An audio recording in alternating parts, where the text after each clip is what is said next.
Hello friends, welcome to Telugu share knowledge government exam preparation. మనకు ఎగ్జామ్స్లో విప్లవాలు వాటి పితామహులు రెవల్యూషన్స్ ఫాదర్స్ టాపిక్ నుంచి ఖచ్చితంగా ఒక బిట్ వస్తుంది. ఇప్పటి వరకు అడిగిన ప్రీవియస్ ఎగ్జామ్స్లో అడిగిన బిట్లు పూర్తి క్లుప్తంగా తెలుసుకుందాం. ఓకే, స్టార్ట్ చేద్దాం. ఫస్ట్ క్వశ్చన్, భారతదేశంలో ఆపరేషన్ ఫ్లడ్ ఏ విప్లవానికి సంబంధించింది మరియు దీనిని ఏ సంస్థ ప్రారంభించింది? Operation flood is related to which revolution and which organisation start it? Answer B, శ్వేత విప్లవం. శ్వేత విప్లవాన్ని, వైట్ రెవల్యూషన్ ని ఆపరేషన్ ఫ్లడ్ అంటారు. దీనిని 1970లో national dairy development board NDDB ప్రారంభించింది. నెక్స్ట్, అరోమా మిషన్ ఏ విప్లవానికి నాంది పలికింది? ఆన్సర్ బి, పర్పుల్ విప్లవం. జమ్మూ కాశ్మీర్ ప్రాంతంలో లావెండరీ సాగును పెంచి దిగుమతులు తగ్గించడానికి కేంద్ర ప్రభుత్వం ప్రారంభించిన మిషన్ అరోమా మిషన్. నెక్స్ట్, హరిత విప్లవం గ్రీన్ రెవల్యూషన్ లో భాగంగా భారతదేశంలోకి ప్రవేశపెట్టిన అధిక దిగుబడినిచ్చే వంగడాలను ఏ దేశం నుండి తెచ్చారు? Answer B, Mexico. Doctor Norman Borlaug అభివృద్ధి చేసిన మెక్సికన్ గోధుమ రకాలను భారత్లో మొదట ప్రయోగాత్మకంగా సాగు చేశారు. నెక్స్ట్, శ్వేత విప్లవం వైట్ రెవల్యూషన్ విజయవంతం కావడానికి స్థాపించిన సహకార సంస్థ ఏది? Which cooperative society was instrumental in the success of the white revolution? Answer B, Amul. గుజరాత్లోని అమూల్ విజయవంతమైన నమూనా ఆధారంగానే దేశవ్యాప్తంగా ఆపరేషన్ ఫ్లడ్ అనేది అమలు చేయబడింది. నెక్స్ట్, సన్ రైజ్ రెవల్యూషన్ దేనికి సంబంధించినది? Sunrise revolution is associated with? Answer B, electronic పరిశ్రమ. ఎలక్ట్రానిక్ వస్తువుల తయారీ మరియు IT రంగంలో భారతదేశాన్ని అగ్రగామిగా నిలవడానికి దీన్ని ఉపయోగిస్తున్నారు. నెక్స్ట్, భారతదేశం పసుపు విప్లవం ద్వారా ఏ పంట దిగుమతిపై ఆధారపడడాన్ని తగ్గించుకోవాలని లక్ష్యంగా పెట్టుకుంది? ఆన్సర్ బి, పంట నూనెలు. ఫామ్ ఆయిల్ మరియు సూర్యకాంతి నూనెల నుంచి దిగుమతులు తగ్గించడానికి నూనె గింజల సాగుకు ప్రోత్సహించడమే పసుపు విప్లవం యొక్క లక్ష్యం. నెక్స్ట్, ప్రోటీన్ విప్లవం. ప్రోటీన్ విప్లవం అనే పదాన్ని మొదటిసారిగా ఎవరు ఉపయోగించారు? ఆన్సర్ సి, నరేంద్ర మోదీ మరియు Arun Jaitley.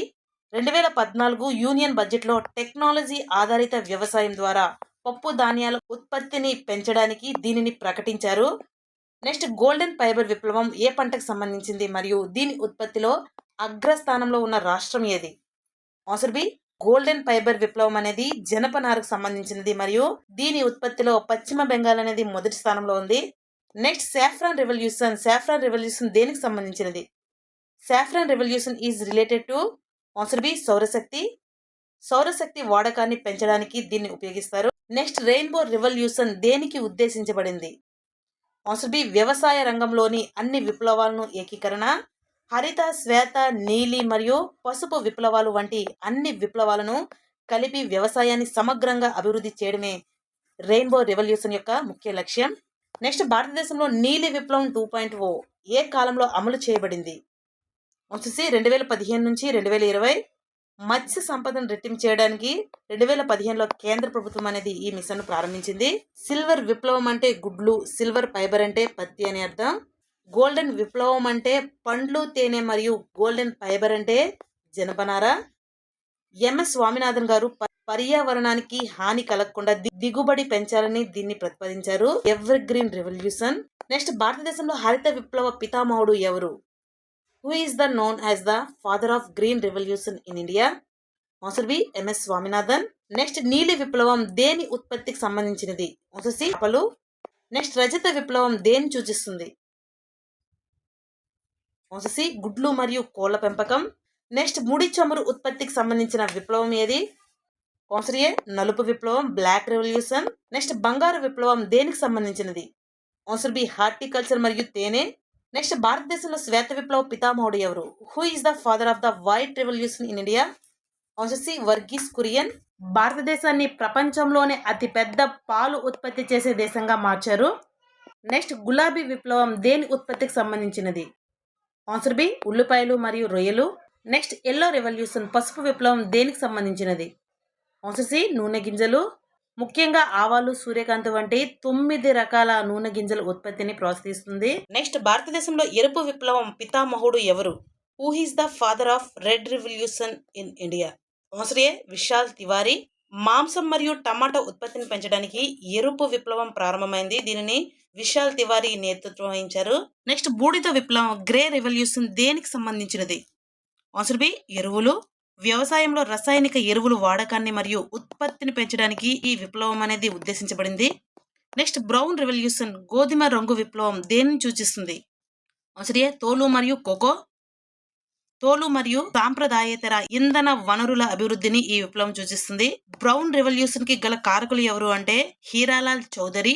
Next silver fibre విప్లవం సిల్వర్ ఫైబర్ రెవల్యూషన్ దేనికి సంబంధించినది? ఆన్సర్ బి పత్తి, కాటన్. పత్తి ఉత్పత్తిని పెంచడానికి సిల్వర్ ఫైబర్ అని, అదే జనపనార అయితే గోల్డెన్ ఫైబర్ అని పిలుస్తారు. పత్తిని సిల్వర్ ఫైబర్, అలాగే జనపనారని గోల్డెన్ ఫైబర్ అని పిలుస్తారు. నెక్స్ట్ గుండ్రని విప్లవం ఏ పంటకు సంబంధించినది? ఆన్సర్ సి బంగాళదుంపల ఉత్పత్తిని అధికం చేయడం కోసం ఈ విప్లవాన్ని ప్రారంభించారు. నెక్స్ట్ క్రింది వాటిలో బ్లాక్ విప్లవం దేనిని సూచిస్తుంది? ఆన్సర్ బి ముడి చమురు మరియు ఇథనాల్. ముడి చమురు ఉత్పత్తి పెంచడంలో పాటు పెట్రోల్లో ఇథనాల్ కలిపి దిగుమతులను తగ్గించడం దీని యొక్క ప్రధాన లక్ష్యం. నెక్స్ట్ సిల్వర్ ఫైబర్ విప్లవం ఏ పంటకు సంబంధించినది? ఆన్సర్ సి పత్తి. పత్తిని సిల్వర్ ఫైబర్ అంటారు. ఇది ప్రధానంగా మహారాష్ట్ర మరియు గుజరాత్లో అధికంగా పండుతుంది. నెక్స్ట్ భారతదేశంలో ఎల్లో రెవల్యూషన్ పితామహుడు ఎవరు? ఆన్సర్ ఏ శామ్ పిట్రోడా. నూనె గింజలు ముఖ్యంగా ఆవాలు, సూర్యకాంతి ఉత్పత్తిలో స్వయం సమృద్ధి సాధించడానికి శామ్ పిట్రోడా కృషి చేశారు. అందుకే ఇతన్ని ఎల్లో రెవల్యూషన్ పితామహుడు అంటారు. నెక్స్ట్ గులాబీ విప్లవం దేనికి సంబంధించినది? ఆన్సర్ ఏ రొయ్యలు మరియు ఉల్లిపాయలు. రొయ్యల సాగు మరియు ఉల్లిపాయల ఉత్పత్తిని పెంచడానికి దీన్ని చేపట్టారు. దీని పితామహుడు ఎవరు అంటే Durgesh Patel. Next golden revolution కాలం ఏది? What is the period of the golden revolution? Answer C 1991 నుంచి 2003 కాలాన్ని గోల్డెన్ రెవల్యూషన్ కాలంగా పిలుస్తారు. హార్టికల్చర్ మరియు తేనె ఉత్పత్తి పెరిగిన 1991 నుంచి 2003 కాలాన్ని గోల్డెన్ రెవల్యూషన్ కాలంగా పిలుస్తారు. నెక్స్ట్ వైట్ రెవల్యూషన్ ను ఏమని పిలుస్తారు? What is the other name of the white revolution? Answer B operation flood. 1970లో ప్రారంభమైన ఈ మిషన్ వల్ల భారత్ ప్రపంచంలోనే పాలు ఉత్పత్తిలో ప్రథమ స్థానానికి చేరింది. నెక్స్ట్ బ్రౌన్ రెవల్యూషన్ ఏ రంగానికి చెందింది? ఆన్సర్ బి తోలు మరియు కోకో. సాంప్రదాయేతర ఇంధనాలు మరియు తోలు వస్తువుల ఉత్పత్తిని పెంచడమే బ్రౌన్ రెవల్యూషన్ యొక్క లక్ష్యం. నెక్స్ట్ ఎరుపు విప్లవం రెడ్ రెవల్యూషన్ పితామహుడు ఎవరు? What is the father of the red revolution? Answer B Vishal Tiwari. మాంసం మరియు టమాటోల ఉత్పత్తిని పెంచడానికి విశాల్ తివారీ నాయకత్వం వహించారు. అందుకే ఇతనిని ఎరుపు విప్లవ పితామహుడు అని పిలుస్తారు. నెక్స్ట్ గ్రే రెవల్యూషన్ దేనికి సంబంధించినది? ఆన్సర్ సి ఎరువులు. వ్యవసాయ దిగుబడి పెంచడానికి రసాయనిక ఎరువుల అభివృద్ధిని ఇది సూచిస్తుంది. నెక్స్ట్ ఎవర్ గ్రీన్ రెవల్యూషన్ పదాన్ని తెచ్చినవారు?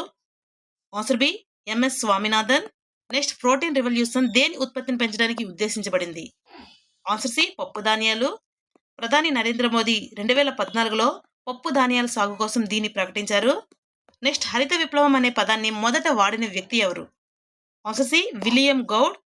ప్రపంచవ్యాప్తంగా నార్మన్ బోర్లాగ్ పితామహుడు అయినప్పటికీ ఆ పదాన్ని మొదటిగా వాడింది విలియం గౌడ్ ఉపయోగించారు. నెక్స్ట్ నీలి విప్లవం పితామహుడు ఎవరు? Who is the father of blue revolution? Answer ఏ అరుణ్ కృష్ణన్.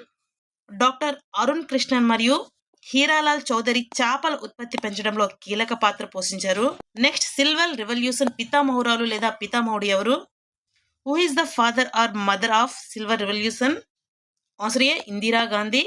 గుడ్ల ఉత్పత్తిని పెంచడంలో ఇందిరాగాంధీ తీసుకున్న చర్యల వల్ల ఈమెను ఈ విప్లవానికి పితామహురాలుగా పేర్కొంటారు. ఏది అంటే సిల్వర్ రెవల్యూషన్. నెక్స్ట్ ప్రపంచ హరిత విప్లవ పితామహుడు ఎవరు? Answer B Norman Borlaug. ఈయన అమెరికాకు చెందిన శాస్త్రవేత్త. మెక్సికోలో అధిక దిగుబడినిచ్చే గోధుమ వంగడాలను సృష్టించారు. అందుకే ఇతన్ని ప్రపంచ హరిత విప్లవ పితామహుడు అని అంటారు. నెక్స్ట్ బాదామి విప్లవం దేనికి సంబంధించినది? Badami revolution is related to answer B masala దినుసులు. మసాలా దినుసుల ఉత్పత్తి మరియు ఎగుమతులను పెంచడం దీని యొక్క లక్ష్యం. నెక్స్ట్ భారతదేశంలో రెండవ హరిత విప్లవం సెకండ్ గ్రీన్ రెవల్యూషన్ దేనిపై దృష్టి సాధించింది? ఆన్సర్ సి తూర్పు రాష్ట్రాల్లో వ్యవసాయ అభివృద్ధి. మొదటి హరిత విప్లవం కేవలం కొన్ని రాష్ట్రాలకే పరిమితమైంది. రెండో హరిత విప్లవం పప్పు ధాన్యాలు, నూనె గింజలతో పాటు తూర్పు రాష్ట్రాలకు అభివృద్ధి చేయాలని లక్ష్యంగా పెట్టుకుంది. నెక్స్ట్ గోల్డెన్ రెవల్యూషన్ లో భాగంగా భారతదేశం ఏ దేశం నుండి తేనెటీగల పెంపకం సాంకేతికను పొందింది? Answer B Israel. హార్టికల్చర్ మరియు తేనె ఉత్పత్తిని పెంచడానికి ఇజ్రాయెల్ సాంకేతికత భారతదేశానికి ఎంతో తోడ్పడింది. నెక్స్ట్ రజత విప్లవం సిల్వర్ రెవల్యూషన్ వేగవంతం కావడానికి ఏ ప్రధాని హయాంలో చర్యలు తీసుకున్నారు? Answer C Indira Gandhi. ఇందిరాగాంధీ తీసుకున్న నిర్ణయాల వల్ల పౌల్ట్రీ రంగం అభివృద్ధి చెందింది. అందుకే ఈమెను ఈ విప్లవ పితామహుడిగా పిలుస్తారు. బ్లాక్ రెవల్యూషన్ లో ఇథనాల్ పెట్రోల్లో ఎంత శాతం కలపాలని లక్ష్యంగా పెట్టుకున్నారు? Answer C 20%. 20% ఇథనాల్ కలపడం ద్వారా చమురు దిగుమతులు తగ్గించాలని ప్రభుత్వం లక్ష్యంగా పెట్టుకుంది. నెక్స్ట్ పర్పుల్ రెవల్యూషన్ దేని సాగుకు సంబంధించినది? Answer B lavender. జమ్మూ కాశ్మీర్లో లావెండర్ సాగు పెంచడానికి కేంద్ర ప్రభుత్వం ప్రారంభించిన అరోమా మిషన్ నే పర్పుల్ రెవల్యూషన్ అంటారు. నెక్స్ట్ గ్రీన్ గోల్డ్ అని దేని పిలుస్తారు? ఆన్సర్ బి వెదురు ఉత్పత్తిని పెంచడానికి నేషనల్ బాంబూ మిషన్ ప్రారంభమైంది. దీనినే గ్రీన్ గోల్డ్ రెవల్యూషన్ అంటారు. నెక్స్ట్ నీలి విప్లవం అభివృద్ధి కోసం ప్రభుత్వం ఏ పథకాన్ని ప్రవేశపెట్టింది? Which scheme was the introduced by the government for development of the blue revolution? Answer B PM Matsya Sampada Yojana. ప్రధాని మత్స్య సంపద యోజన ద్వారా మత్స్యకారుల ఆదాయాన్ని పెంచడం మరియు చేపల ఎగుమతులను రెట్టింపు చేయడమే దీని యొక్క లక్ష్యం. నెక్స్ట్ గోల్డెన్ రెవల్యూషన్ కాలంలో భారతదేశం ఏ పంట ఉత్పత్తిలో ప్రపంచంలోనే 2వ స్థానానికి చేరుకుంది? ఆన్సర్ బి పండ్లు మరియు కూరగాయల ఉత్పత్తిలో భారత్ చైనా తర్వాత 2వ స్థానంలో ఉంది. Next N M B national mission of bamboo ఏ విప్లవానికి సంబంధించినది? ఆన్సర్ ఏ గ్రీన్ గోల్డ్ విప్లవం. వెదురును పేదవాడి కలప లేదా గ్రీన్ గోల్డ్ అంటారు. దీని సాగును పెంచడమే ఈ మిషన్ యొక్క ముఖ్య ఉద్దేశ్యం. నెక్స్ట్ రెయిన్బో రెవల్యూషన్ అనే పదాన్ని ఎవరు ప్రాచుర్యంలోకి తెచ్చారు? Answer B MS Swaminathan. వ్యవసాయ రంగంలో అన్ని రకాల పంటలు, పాలు, మాంసం, పండ్లు, గుడ్లు, అన్ని రకాల పంటల సమగ్ర అభివృద్ధిని సూచించడానికి స్వామినాథన్ ఈ పదాన్ని అంటే రెయిన్బో రెవల్యూషన్ అనే పదాన్ని ఉపయోగించారు. పింక్ విప్లవం పింక్ రెవల్యూషన్ ఇది రొయ్యల ఉత్పత్తి మరియు ఉల్లిపాయల సాగుకు పెంచడానికి ఉద్దేశించినది. దీనికి నాయకత్వం వహించింది దుర్గేష్ పటేల్. అలాగే రెడ్ విప్లవం ఇది మాంసం మరియు టమాటో ఉత్పత్తిని భారీగా పెంచడం దీని ఉద్దేశం. విశాల్ తివారీ దీనికి పితామహుడుగా పేరుగాంచారు. అలాగే గోల్డెన్ విప్లవం తేనె మరియు ఉద్యానవన పంటల అభివృద్ధి కోసం దీన్ని చేపట్టారు. నిరంపక్ తుటేస్ దీన్ని ప్రధాన సూత్రధారి. అలాగే సిల్వర్ విప్లవం అనేది కోళ్ల పెంపకం మరియు గుడ్ల ఉత్పత్తిని పెంచడానికి మాజీ ప్రధాని ఇందిరాగాంధీ ఈ విప్లవానికి పునాది వేశారు. అలాగే ఎల్లో విప్లవం ఇది పంట నూనెలకు సంబంధించి నూనె గింజలు ముఖ్యంగా ఆవాలు మరియు వేరుశెనగ మొదలైనవి ఈ ఉత్పత్తిలో స్వయం సమృద్ధి సాధించడానికి శామ్ పిట్రోడా కృషి చేశారు. గ్రీన్ రెవల్యూషన్ అనేది ఆహార ధాన్యాలు ముఖ్యంగా గోధుమ, వరి సంబంధించినవి. దీనికి పితామహుడుగా ఎంఎస్ స్వామినాథన్ పేర్కొంటారు. అలాగే శ్వేత విప్లవం పాలుకు సంబంధించి దీనికి పితామహుడిగా వర్గీస్ కురియన్ పేర్కొంటారు. అలాగే చేపలు మరియు ఆక్వాకల్చర్ కి సంబంధించినది బ్లూ రెవల్యూషన్. ఎల్లో పసుపు నూనె గింజల విప్లవానికి పితామహుడుగా శామ్ పిట్రోడా పేరుగాంచారు. సిల్వర్ ఫైబర్ అనేది పత్తికి సంబంధించినది. అలాగే గోల్డెన్ ఫైబర్ అనేది జనపనారకు సంబంధించినది. ఇక్కడ కన్ఫ్యూజ్ అయ్యే అవకాశం ఉంది. పత్తి తెల్లగా ఉంటుంది కాబట్టి దీన్ని సిల్వర్ అని, అలాగే జనపనార మెరుస్తూ ఉంటుంది కాబట్టి దీన్ని గోల్డెన్ ఫైబర్ అని గుర్తుంచుకోండి. సాఫ్రాన్ అనేది సౌరశక్తికి సంబంధించినది. అలాగే ఎవర్ గ్రీన్ రెవల్యూషన్ అనేది వ్యవసాయంలో శాశ్వతమైన మరియు పర్యావరణానికి మేలు చేసే అభివృద్ధి కోసం ఎంఎస్ స్వామినాథన్ దీన్ని ప్రతిపాదించారు. అలాగే భారత ప్రభుత్వం పప్పు ధాన్యాల సాగుకు ప్రోత్సహించడానికి ప్రధాని మోదీ మరియు అప్పటి ఆర్థిక మంత్రి అరుణ్ జైట్లీ ఈ నినాదాన్ని ఇచ్చారు. అదే ప్రోటీన్ విప్లవం. అలాగే పర్పుల్ విప్లవం అనేది జమ్మూ కాశ్మీర్లోని లావెండర్ పూల సాగు ద్వారా రైతుల ఆదాయాన్ని పెంచడానికి దీన్ని ప్రారంభించారు.